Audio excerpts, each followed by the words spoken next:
Sir ఇప్పుడు ఈ చాప్టర్స్లో ఎక్కువగా స్కోరింగ్ చేసే చాప్టర్స్ ఏ ఉంటాయంటారు? ఓకే, ఫస్ట్ ఇయర్ గురించి మాట్లాడుకుంటే ఫస్ట్ ఇయర్లో 1A ఎక్కువ స్కోర్ వచ్చేది మ్యాట్రిసెస్. ఎక్కువగా ఇష్టపడే చాప్టర్ కూడా, ఒక స్టూడెంట్ ఎక్కువగా ఇష్టపడే చాప్టర్, ఈజీగా చేయగలిగే చాప్టరు మ్యాట్రిసెస్ అండి. అందులో 22 మార్క్స్ దాకా వస్తాయి. పబ్లిక్లో 2 7 మార్క్స్ వస్తాయి, 1 4 మార్క్స్ వస్తుంది, 2 VSAQs వస్తాయి.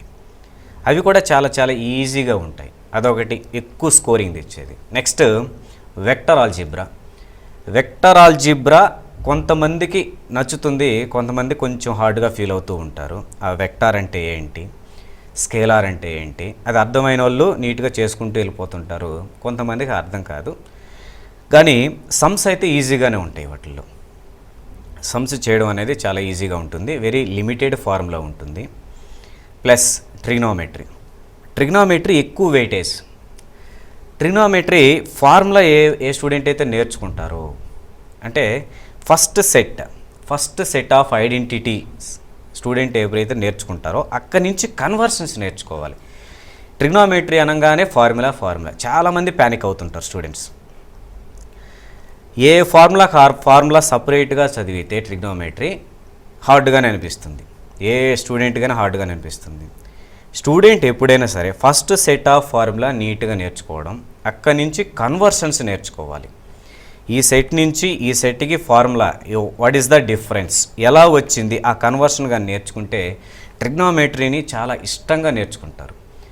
అట్లా కన్వర్షన్స్ రాక ట్రిగ్నోమెట్రీ నాకు హార్డ్, నాకు తెలియదు అనుకుంటారు. ట్రిగ్నోమెట్రీ యూజెస్ తెలుసుకోవాలి, ఎలా ఫార్ములా కన్వర్షన్ ఎలా చేయాలనేది నేర్చుకోవాలి.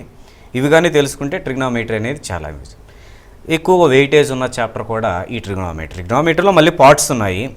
అప్ టు ట్రాన్స్ఫర్మేషన్స్ అని, ట్రిగ్నోమెట్రిక్ ఈక్వేషన్స్ అని, ఇన్వర్స్ ట్రిగ్నోమెట్రిక్ ఫంక్షన్స్ అని, హైపర్బోలిక్ ఫంక్షన్స్ అని, ప్రాపర్టీస్ ఆఫ్ ట్రయాంగిల్స్ అని సబ్ పార్ట్స్గా కొన్ని చాప్టర్స్ ఉంటాయన్నమాట. ఇదంతా కలిసి ఒక ట్రిగ్నోమెట్రీ పార్ట్గా వస్తుంది. దీంట్లో ఎక్కువ వెయిటేజ్ ఉంటుందన్నమాట. ట్రిగ్నోమెట్రీ స్టూడెంట్ కంపల్సరీగా నేర్చుకోవాలి. సెకండ్ ఇయర్లో యూజ్ అవుతుంది. నెక్స్ట్ ఫర్దర్గా స్టూడెంట్ డిగ్రీకి వెళ్ళినా లేదా బీటెక్ వెళ్ళినా అక్కడ కూడా ట్రిగ్నోమెట్రీ అనేది యూజ్ అవుతుందన్నమాట. స్టూడెంట్ లైఫ్లో ఒక 3 చాప్టర్స్ కంపల్సరీగా ఉంటాయి ఎక్కడికి వెళ్ళినా. ఎంపీసీ స్టూడెంట్, మ్యాథ్స్ స్టూడెంట్కి ఒకటి డిఫరెన్షియేషన్, ఇంకొకటి ఆల్జీబ్రా, ఇంకొకటి ఇంటిగ్రేషన్, ఇంకొకటి ఈ ట్రిగ్నోమెట్రీ పార్ట్ అనమాట. ఈ 4-3 కాంబినేషన్లోనే ఏ చాప్టర్ అయినా వాళ్ళకి రన్ అవుతూ ఉంటుంది. ఎస్పెషల్లీ వీటి మీద ఎక్కువ ఫోకస్ చేయాలి. నెక్స్ట్ మ్యాథ్స్ బీకి వస్తే straight lines circumcentre, orthocentre, foot theorem, image theorem, వీటి మీద ఎక్కువ ఫోకస్ చేస్తే ఇవే రిపీట్ అవుతూ ఉంటాయి లాంగ్ ఆన్సర్స్కి. నెక్స్ట్ పెయిర్ ఆఫ్ స్ట్రైట్ లైన్లో హార్డ్లీ ఒక 5-6 థీరమ్స్ ఉంటాయి. ఆ థీరమ్స్ రిపీటెడ్గా స్టూడెంట్ చేయాలి. వచ్చు అనుకుంటారు, జస్ట్ ఒకసారి ప్రాక్టీస్ చేస్తారు, అది చూస్తారు, నాకు వచ్చు అనుకుంటారు. అట్లా కాదు, కంపల్సరీగా ఒక 3-4 టైమ్స్ ప్రాక్టీస్ చేయాలి, మెమరైజ్ ఉండాలన్నమాట. అప్పుడే థీరమ్స్ గుర్తుంటాయి.